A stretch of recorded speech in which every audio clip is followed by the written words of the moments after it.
Hello everyone, welcome back to my YouTube channel. कैसे हैं आप लोग? आई होप ठीक होंगे, स्वस्थ होंगे, मस्त होंगे। मैं भी बिल्कुल ठीक हूँ। तो अभी मेरा छोटा वाला बाबू सो गया है और जागरब भी स्कूल से आ गया खाना खा के, वो भी लेट रहा है। मैं बोली हूँ सोने के लिए, पता नहीं देखती हूँ सोता है या नहीं सोता है, क्योंकि वो दिन में ना उसको नींद ही नहीं आती। अगर दिन में सो जाएगा ना तो फिर रात में बहुत लेट सोता है वो। तो यही वजह है। बाकी किसी का कॉल आ रहा है, 1 मिनट। तो अभी किसी का कॉल आ गया था, इसलिए वीडियो मैं रोक दी थी। तो चलिए अब कंटिन्यू करते हैं। तो अभी वैसे लंच टाइम हो गया है, देखते हैं इसके पापा कब आते हैं लंच करने के लिए, क्योंकि वो घर पे आते हैं लंच करने के लिए अगर टाइम होता है। वैसे हर दिन तो नहीं आ पाते हैं, लेकिन हाँ, वो लंच लेने ही जाते हैं जब भी मतलब वो टाइम लगता है, तो घर पे ही आके लंच करते हैं। तो इसीलिए अभी 2 बजने वाला है, तो देखती हूँ कब आते हैं। 2 से 3 के बीच में वो आते हैं लंच करने के लिए। तो लंच करेंगे, उसके बाद देखते हैं कि अगर बाबू सब सोया रहा तो फिर मैं भी थोड़ी देर सो जाऊंगी। अगर ये लोग नहीं सोया, उठ गया, तो फिर नहीं सोऊंगी। नहीं तो जागरण का भी थोड़ा सा रहता है, होमवर्क रहता है, स्टडी करवाना रहता है, तो वो देख लूँगी मैं क्या कब करवाने। क्योंकि छोटा वाला बाबू अगर उठ जाता है ना, तो वो जागरण को कुछ भी नहीं करने देता, ना होमवर्क करने देता है, ना कुछ नहीं करने देता, वो बिल्कुल भी नहीं। सारा उसको ही चाहिए। तो बहुत शैतानी कर रहा है, अभी बदमाशी कर रहा है। और मेरे लिए मतलब एक बैड न्यूज़ है कि जो मेरी दीदी हैं, जो खाना बनाती थी, नंदिनी, वो मतलब छोड़ने वाली हैं खाने का काम। वो अपना बिज़नेस स्टार्ट करने के लिए कुछ सोची हैं, तो इसीलिए कि वो अभी बोल रही हैं कि हम खाना नहीं बनाएँगे, मतलब ये काम छोड़ रही हैं वो। इसीलिए ये मेरे लिए थोड़ा-सा परेशानी हो गया, क्योंकि वो बहुत अच्छा खाना बनाती थी। और जैसे मैं बनाती हूँ घर का खाना होता है ना, वैसे वो बनाती थी, बिल्कुल बहुत ही अच्छा बनाती थी। तो मैं इसीलिए सोच रही थी कि कुछ दिन और रुक जाती ना, वो 2-4 महीने रुक जाती तो मेरे लिए अच्छा था, क्योंकि अभी बाबू अच्छे से नहीं चल पा रहा है अच्छे से। तो इसीलिए मैं सोच रही थी कि 2-4 महीने रुक जाइए आप। मैं बोली भी उनको कि आप रुक जाइए 2-4 महीने और, नहीं तो मेरी परेशानी बढ़ जाएगी। कैसे मैं करूँगी, बाबू को भी लूँ और जागरण भी है, स्कूल है, उसका होमवर्क होता है, बहुत सारी एक्टिविटी होती है। तो दोनों बच्चों को सँभालना और फिर खाना बनाना थोड़ा-सा मेरे लिए टफ़ काम हो जाएगा, क्योंकि इसके पापा का कोई ऑफ़िस का वो नहीं रहता, कभी वो जल्दी भी आ जाते हैं और लेट भी आते हैं। तो वो आएँगे तभी बच्चे को पकड़ेंगे तो मैं कुछ कर पाऊँगी। तो यही सब है, और बच्चे हैं तो भूख भी लग जाता है। जागरण को टाइम टू टाइम मतलब सब कुछ देना, उसको छोटे वाले को देना थोड़ा-सा मेरे लिए टफ़ हो जाएगा। तो इसीलिए मैं सोच रही थी दीदी थोड़े दिन रुक जाती और तो सही था। बाकी मैं तो रिक्वेस्ट ही कर सकती हूँ, और वो क्या करती हैं वो तो उनका वो है। तो मैं देखती हूँ।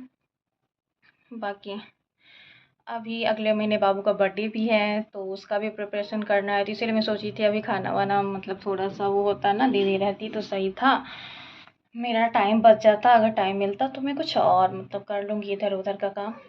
देखते हैं आपके बर्थडे में कौन-कौन आता है और क्या सब होता है, क्योंकि अभी मेरा उतना बजट भी नहीं है।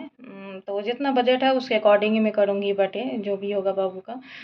तो देखती हूँ क्या सब होता है। बाकी सब भोलेनाथ की मर्ज़ी है, जो वो चाहेंगे वही होगा। वो चाहेंगे तो एक दिन में क्या से क्या हो जाता है, तो ऐसा कुछ सोचना मुश्किल है। तो सब उन्हीं के हाथ में है। तो अभी हम लोग तो बस वो कर रहे हैं, बाकी सब कुछ तो वही करेंगे, भोलेनाथ ही करेंगे। हम लोग मतलब प्लानिंग बनाते रहेंगे, उनका प्लानिंग तो कुछ और ही होता है। जो भी होता है वो हम लोगों को पता नहीं होता, और टाइम से हो जाएगा, बस इतना पता है। तो सब मैं उसी उन्हीं पे छोड़ती हूँ, और उनके मतलब उन्हीं को मानती हूँ और उन्हीं पे छोड़ रखी हूँ। जो भी काम मेरा होता है सब भोलेनाथ की कृपा से ही होती है। तो यही सब है, और बाकी कल का जो भी ब्लॉग था वो मैं कंफर्म कर रही हूँ अभी, क्योंकि मेरे पास ज़्यादा टाइम नहीं है। अगर बाबू उठ गया ना तो फिर मैं ब्लॉगिंग नहीं कर पाऊँगी, मतलब टाइम नहीं दे पाऊँगी। इसीलिए मैं लाइव आने के लिए सोची थी कि मैं लाइव आके बात करूँगी इसके रिगार्डिंग, लेकिन नहीं हो पाएगा, पॉसिबल ही नहीं है, क्योंकि जैसे मैं लाइव आऊँगी वो लोग अगर उठ गया तो फिर हो गया।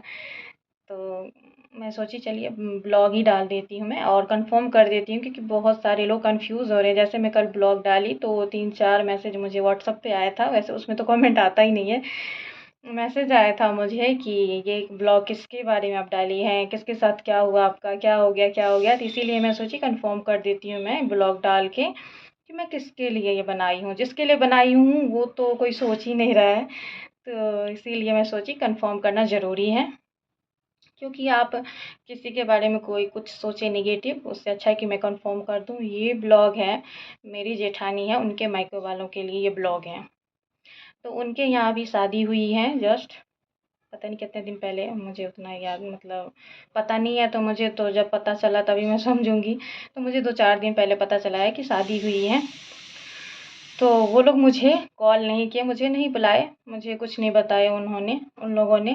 तो उनसे ही मतलब आगे से अगर वो नहीं मुझे बुला रहे हैं तो मैं भी तो पीछे से नहीं बुलाऊंगी ना, तो ये रास्ता फिर टूटना ही हुआ। तो इसीलिए मैं ब्लॉग डाली थी कि अगर आगे से आप तोड़ रहे हो तो पीछे से मैं भी तोड़ रही हूँ, मैं भी आपको नहीं बुलाऊंगी। अगर मेरे बिना आपका काम हो जाएगा तो आपके बिना भी मेरा काम हो जाएगा।